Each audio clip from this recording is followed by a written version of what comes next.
Hello guys, welcome to our channel. Today, we will explain a 2011 science fiction thriller movie called Limitless. Before we start, warning. Spoiler ahead. The movie starts with a man named Eddie Mora, who is an unemployed writer and is currently having a writer's block. He has a contract to write a book and he likes to brag about it. Yet, he hasn't written anything in several months. After a while, he meets with his girl Lindy for lunch. She gives him back his keys and breaks up with him. She is frustrated with Eddie's lack of career progress, while she has recently been promoted to editor. While Eddie is aimlessly walking down a street, he bumps into his ex-brother-in-law, Vernon, whom Eddie hasn't seen for 9 years. Trying to be friendly, Vernon invites Eddie for a drink. They talk about Melissa, Eddie's ex-wife, who is living upstate. Eddie confesses that he is having writer's block for a while, and now he is behind schedule on his contract to finish the book. Vernon is currently dealing with a pharmaceutical company to sell a new kind of brain drug that is set for market release next year. He gives Eddie a sample of the drug, which is a translucent pill, and convinces him that it is FDA approved. Vernon tells him that the pill lets him to access full potential of his brain. Eddie thinks the pill will not change his life in a sudden, so he refuses to take it. Then, Vernon must go and leaves him a business card along with the pill. With nothing to lose, Eddie takes the pill as he heads home. He bumps into the landlord's wife in front of his room. She rails him about late rent and lack of career. While she is babbling, the drug begins to take effect. It makes Eddie notices things with clarity. Suddenly, he starts talking to her confidently about legal studies. As he saw a slight piece of a book's cover inside her bag, his brain starts to access unconscious memory about the same book that he saw 12 years ago. A short time later, he helps her write a law school paper. Back in his apartment, Eddie notices the mess and quickly tidies up. He then gets on his laptop and starts writing his book. As his mind accelerates, the words are pouring down on him. The next morning, he is back to normal, but something remained, which is the several hundred printed pages of his book. He takes them to his editor for review. At his apartment, he checks his voicemail. The editor is anxious to talk and asks him to call back as soon as possible. She has read 40 pages and is impressed. Feeling low, Eddie goes to visit Vernon. Seeing Vernon's wounded face, he asks what happened, but Vernon refused to tell him. Then, Vernon explains the drug to him, which is called NZT-48 by the boys in the kitchen. Eddie wants the pill so bad that he would do anything for Vernon, such as picks up his dry cleaning and grabs some food for him. On his return, Eddie notices the door is slightly open. He enters to find that Vernon is on the sofa, dead, and the apartment is ransacked. Eddie, shocked and scared, calls 911. While waiting for the cops to arrive, something crosses his mind, leading Eddie to search for the pills. He finds a plastic bag full of the pills inside an oven, along with a wad of cash and an address book. He then hides these from the cops. Soon after he is being interviewed at the police station, he is released. Then gets back home and takes another pill. While walking down a street, enhanced Eddie realizes what his appearance lacks.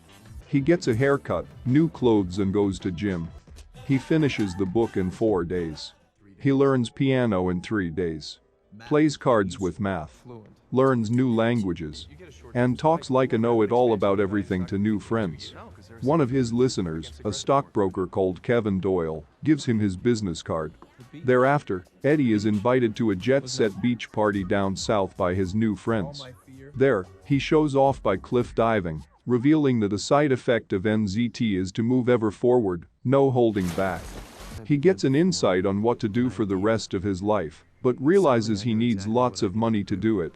He starts day trading with Vernon's leftover cash, realizes it's too slow, and needs more capital quickly. He finds a cafe owner who then sets him up with a loan shark, Gennady. The man hands him $100,000, but threatens to skin him alive if he doesn't pay it back. Now taking 2 pills, Eddie successfully increases his brokerage account to $2 million in a short time. Kevin Doyle then offers him a meeting with a lead entrepreneur, Carl Van Loon. He meets with Lindy, and she is impressed with the new Eddie. Then they get back together. He notices a man seems to be spying on them. Later, Eddie meets Carl Van Loon in a restaurant. They talk about how Eddie gets all the knowledge he has for trading. And of course, Eddie doesn't tell them the truth. In a limo, Carl tests Eddie by asking him to review a file of different companies and invites him to another meeting in the next day. He drops Eddie in Chinatown. As he walks, Eddie loses track of time, an emerging side effect of NZT. He suddenly ends up in a bar and meets new friends. He meets a blonde woman and goes to a hotel. Then, he also gets in a fight with gang of muggers in a subway station. 18 hours later, the side effect vanishes, and he doesn't remember anything in the past hours. Afraid of the side effect, he decides not to take the pill. As a result, he can't decipher the corporate files given by Carl. He calls Kevin to cancel the meeting with Carl, but Kevin convinces him to attend. While they talk about Hank Atwood, a corporate rival, Eddie notices a news item about the murder of a blonde woman he met the previous day. Fearing that he may have killed her during his blackout, he excuses himself from the meeting and vomits outside. After that event, he tries to find Vernon's other clients to understand more about the drug. He finds out that 3 of the clients are dead. The next call he makes coincidentally connects him with the man sitting behind him. Eddie realizes and then quickly escapes, but the man goes after him and fails to catch him. He meets Melissa in a cafe. She admits that she also took NZT, but stopped taking it after realizing that her mental state was deteriorating as one of the side effects. She tells him to lower the dosage before completely stops taking the pills. While walking home, Gennady sees Eddie and demands his money. In rousting Eddie, he spots a dropped NZT pill and takes it. After that, Eddie goes to Lindy's office and tells her everything, admits he needs the drugs, and admits hiding his main stash in her house. Lindy agrees to help Eddie to recover the pills from her house. When she is in the taxi, on the way to Eddie, she realizes that she is being followed by the same man who chased Eddie. The man viciously kills 2 bystanders that try to help her as she runs off and hides. Feeling trapped and scared, she calls Eddie, who encourages her to take one of the pills. Under its influence, Lindy successfully escapes by using Ice Skating Girl as a weapon, gashing the face of the man who is chasing her. Once again, Gennady meets Eddie to ask for more pills. For his own safety, Eddie hires 2 bodyguards. He meets Carl again and is put in charge of brokering the largest corporate takeover in history. He orders a tailored suit with imperceptible compartments to hide his pills and hires a chemist to reverse engineer the NZT pills in a short 6 months. When having lunch with his business partners, he recognizes a police detective watching him, who then shows him a photo of Eddie being at the hotel of the murdered blonde. Eddie hires a good lawyer, Morris Brandt, who gets him out in no time. The merger with Hank continues and nears its conclusion. Finding his hotel room raided, Eddie buys an $8.5 million secure condo fortress. On the street, he meets Gennady again, who wants 20 pills by next week. At the office, Hank Atwood is a no-show. Carl and Eddie meet Hank Atwood's wife, who tells them Hank is in the hospital. On the street, he notices a man who chased him and Lindy is the Atwood's driver, and realizes Hank must be an NZT user as well, who won't get better because he's run out of NZT. Eddie must go to the police station and stand in for an ID lineup, then his lawyer gets him released. Back to the office, Eddie discovers his pills are missing. He receives a box and finds the severed hands of his 2 bodyguards inside. Then Eddie grabs the box and leaves upset Carl behind. At the condo, Eddie watches TV and sees Mrs. Atwood and her lawyer, who's also his lawyer. He realizes that's where his hidden pills went. Eddie spots Gennady and his bodyguards through the security cameras as they try to saw off his steel door. Eddie goes to the balcony edge, ready to kill himself rather than to be tortured alive. While building up his courage to jump, he suddenly remembers where his one last NZT pill is and tries to retrieve it.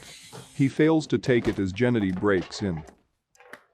Gennady injects his dissolved pill and begins to prepare Eddie for the slow, painful torture, while his bodyguards searching for Eddie's stash of pills.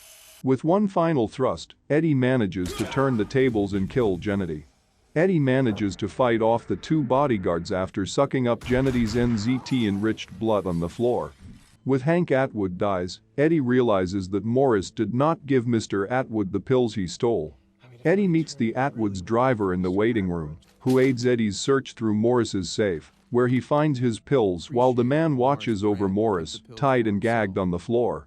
12 months later, Eddie's book is published, and he's running for the Senate. He gets a surprise visit from Carl in his campaign office. Carl hints that he knows how Eddie has done it and has shut down his NZT lab. Carl will guarantee a limitless supply in return for some future inside information. Eddie doesn't like his idea, but Carl feels confident that he can get control of Eddie by holding the supply of NZT. Eddie shows off his abilities, predicting a traffic accident and diagnosing Carl for having health issue just by touching his heart. He says he is off NZT and doesn't need it anymore, having become permanently enhanced, then pushes Carl away. The movie ends with Eddie and Lindy having lunch at a Chinese restaurant. He orders his food in fluent Chinese, then notices Lindy's dazzling stare. Don't forget to hit the subscribe button if you want to watch more videos like this. Turn on notification and leave a like to help our channel out. Thank you for watching.